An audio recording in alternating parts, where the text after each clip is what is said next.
Nagsisimula ang pelikula sa isang lalaking naka-underwear na naglalakad sa kagubatan na tila litong-lito. Kasabay nito, maririnig ang tawag sa 911 kung saan isang babae ang nag-uulat na ang kanyang asawa ay pumasok sa kagubatan at nawawala. May sumunod na tawag kung saan sinasabi ng tumatawag na nakakulong siya sa kanyang kwarto at hindi makalabas. Sa pangatlong tawag, sinabi ng isa pang tumatawag na nakita niya ang ilang tao na nakatayo ng hindi gumagalaw sa harap ng pinto. Ang eksena ay naglilipat sa isang silid-aralan kung saan naghahanda ang guro na si Mr. Johnson para sa Saturday exams ng isang grupo ng mga estudyante. Kasama sa grupo sina Lizzie, Ash, Rory, at isang lalaki na nagngangalang Jake. Kinuha ni Johnson ang mga telepono ng lahat ng estudyante at nilock ang mga ito sa isang cabinet upang matiyak na walang mandadaya. Pagkatapos magsimula ang pagsusulit, nagtapon si Jake ng papel na nakalaan sana para kay Lizzie, ngunit napunta ito kay Ash. Kinuha ito ni Ash at napansin na inaanyayahan ni Jake si Lizzie na makipaghalikan pagkatapos ng exam. Nang mapansin ni Johnson ang abala, hinikayat niya ang mga estudyante na mag-focus sa kanilang mga papel.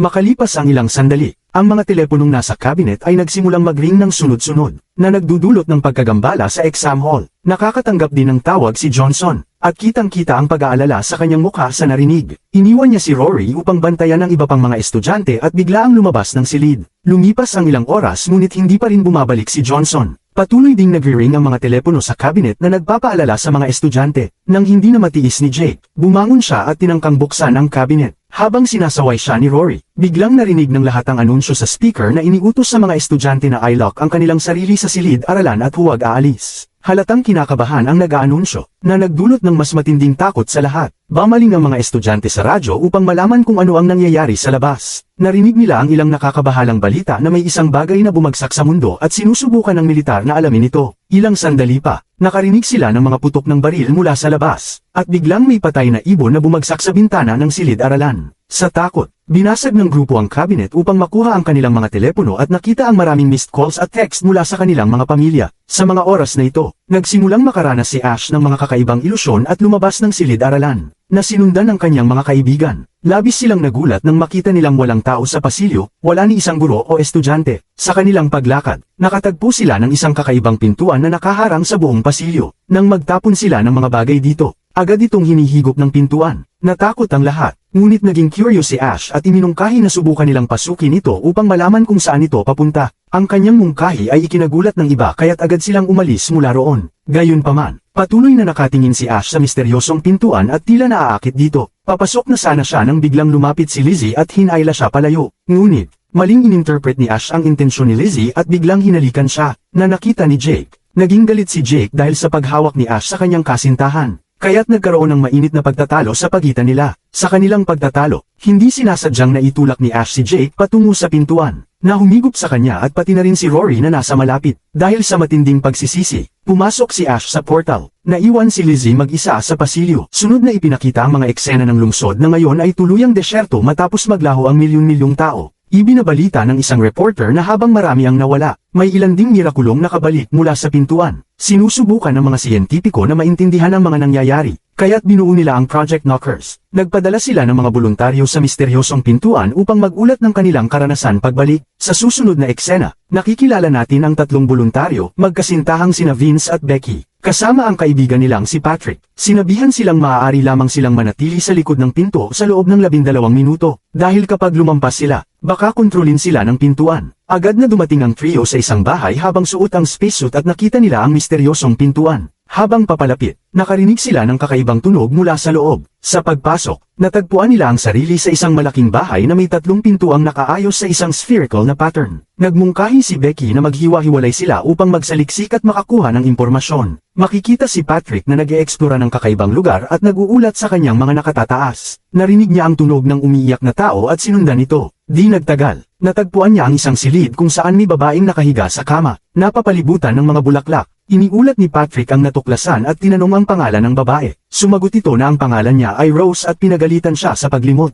Nalito si Patrick dahil hindi niya ito kilala. Samantala, si Becky ay nasa puting kusina at napansin ang isang duyan na walang laman ngunit gumagalaw mag-isa. Huminto ito, at maya-maya ay nakita niya ang anino ng isang tao sa pinto. Si Vince naman ay nasa pangatlong pinto at iniulat na mag-ara ang silid na kinaroroonan. Nakita niya ang orasan na naka-alas 3 at isang estatwa. Sa paglipat ng isa pang silid, nakita niya ang orasan na alas 6 at ang parehong estatwa na may ibang ekspresyon. Sa susunod na silid, ang orasan ay alas 9 at ang estatwa ay may kwadradong mga mata. Bumalik kay Patrick. Sinubukan niyang makipag-usap sa babae ngunit bigla itong nagka-seizure at humingi ng tulong. Nagmadali si Patrick upang tulungan siya, ngunit bigla siyang natawa at inamin na nagkunwari lamang siya. Nagsumamo ang babae na huwag siyang iwan muli. Naguluhan si Patrick ngunit pumayag. Sa nalalabing 5 minuto, napansin ni Patrick na napupuno ng bulaklak ang kanyang helmet habang natutuwang nanunood ang babae. Hirap huminga. Kalaunan ay namatay si Patrick. Nagkaroon ng halusinasyon si Becky kung saan kasama niya ang kasintahang si Vince at buntis siya. Naging emosyonal siya dahil nawala ang kanilang anak sa totoong buhay. Sinubukan ni Vince na kumbinsihin siya na yon ang tunay na realidad.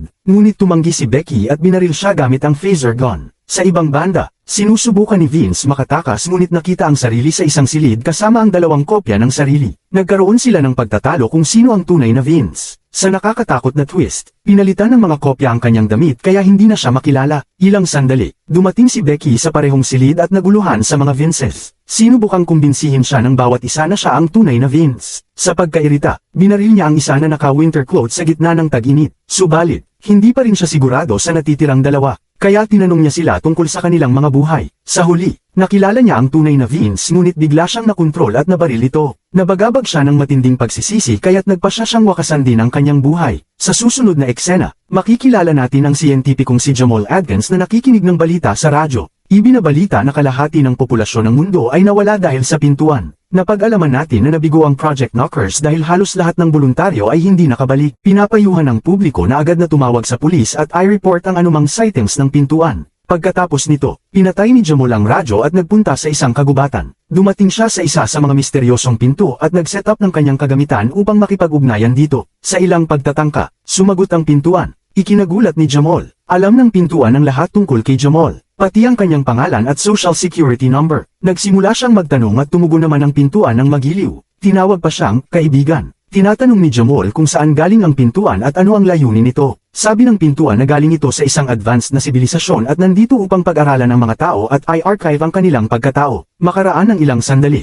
inimbitahan ni Jamal ang kaibigang siyentipikong si Kathy sa kanyang bahay. Kasama ang batang kasintahan nito na si Leo. Duda si Jamal kay Leo, ngunit nagpasya siyang magtiwala sa paghatol ni Kathy. Sinabi niya sa kanila na nakakita siya ng pintuan sa kagubatan. Gulat ang dalawa nang marinig ito at iminungkahi ni Leo na i-report ito. Ngunit ipinaliwanag ni Jamal na hindi lahat ng pintuan ay masama. Sinabi niya na nakipag-ugnayan siya rito at tila napaka-kooperatibo at magiliw. Pagkatapos nito, nagtungo sila sa kagubatan kung saan ipinakita ni Jamal ang pintuan. Ipinakita niya kung paano siya nakikipag-ugnayan dito. Ipinakilala niya si Kathy at Leo sa pintuan. Nabinati sila ng magiliw. Tuwa si Kathy dahil napagtanto niyang ito'y maaaring makapagbago sa lahat. Ngunit nanatiling duda si Leo at umalis saglit upang tumawag at i-report ang kanilang natuklasan. Samantala, ipinagpatuloy ni Kathy ang pakikipag-usap sa pintuan at tinanong ang pangalan nito. Sumagot ang pintuan na ang pangalan niya ay Lamash, na ang Jamal na pabaligtad. Tinanong ni Kathy kung bakit ito narito at ipinaliwanag ni Lamash na nandito ito upang pag-aralan ng mga tao at i-archive ang kanilang pagkatao. Sa narinig, sobrang na-excite si Kathy at naramdaman niyang maaari na nilang matuklasan ang mga sikreto ng buong universo. Sinabi niya kay Jamal na maaari na silang maging cosmic explorers na matagal na nilang pinapangarap. Gayunpaman, sa kanilang pagkadismaya, dumating ang isang pulis na si Ricky,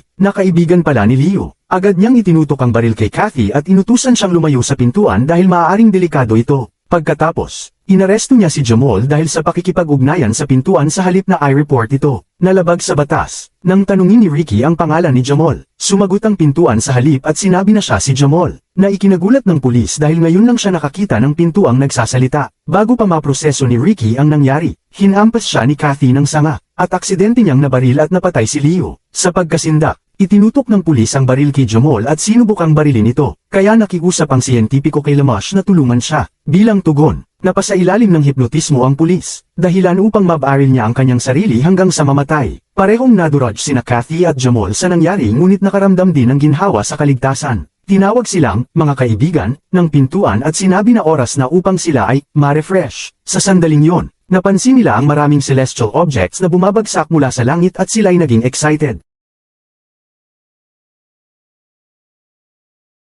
Sa susunod na eksena, makikita ang isang streamer na nagngangalang Midnight Martin sa isang video meeting kasama ang isang eksperto sa parallel world na si Dr. Alan Price. Sa buong pagpapakilala, Tila kakaiba si Alan, na para bang may kontrol sa kanya. Tinanong ni Martin ang tungkol sa mga pintuan, kung ano ang hangarin ng mga ito, at ano ang susunod na mangyayari. Tumugon si Alan na ang pagdating ng mga pintuan ay nagbago sa lahat, at ang sangkatauhan ay kosmikong umuunlad. Binigyang diin niya na pumapasok na ang sangkatauhan sa bagong era habang natututo silang mabuhay sa binagong mundo. Gayunpaman, nananatiling duda si Martin sa mga pintuan at sa kanilang layunin. Tinanong niya ang eksperto kung dapat ba silang maghanda upang labanan ang mga pintuan para sa kanilang kaligtasan. Ngunit tumugon si Alan na wala silang magagawa upang pigilan ang mga ito, dahil ang mga pintuan ang may kontrol sa lahat. Nang marinig ito, nakaramdam ng pagkabalisa si Martin at tinanong kung paano nila haharapin ang sitwasyon. Sinabi ni Alan na ang tanging magagawa nila ay hintayin na sila ay ma-refresh. Ngunit natatawa si Martin sa ideya ng pagkumpara ng mga tao sa isang web browser. Habang nag-uusap sila, nagsimulang kumurap ang mga ilaw, at nagkaroon ng panandaliang pagkawala ng koneksyon. Nang bumalik ito, tinanong ni Martin kung ang mga taong bumabalik mula sa pintuan ay nagbabago. Ngunit sumagot si Alan na alam na niya ang sagot. Tinawag niya ang streamer sa tunay nitong pangalan, Paul, na walang ibang nakakaalam. Sa narinig, labis na nagulat si Martin at nagtanong kung paano nalaman ni Alan ang pangalan niya. Ngunit sinabi nito na tanggapin na lang ang pintuan. Nangangakong mabubura ang lahat ng kanyang takot at insecurities at siya ay ma-refresh. Sinubukang magsalita ni Martin, ngunit nahuhulaan ni Alan ang sasabihin niya bawat oras. Lalo pang ikinalito ni Martin. Sa huling eksena, biglang kinontrol si Martin at nagsimula siyang sumigaw sa sakit. Samantala, pinapanood ni Alan ang lahat ng may kakaibang ngiti at hinihikayat ang streamer na tanggapin ang pintuan. Matapos ang sunod-sunod na mga sigaw at kakaibang mga kilos, hinubad ni Martin ang kanyang mga damit. Pagkatapos, tumahimik siya bigla at kalmadong nagtungo sa itaas. Nagtapos ang pelikula ng maputol ang broadcast, at binati siya ni Alan ng welcome.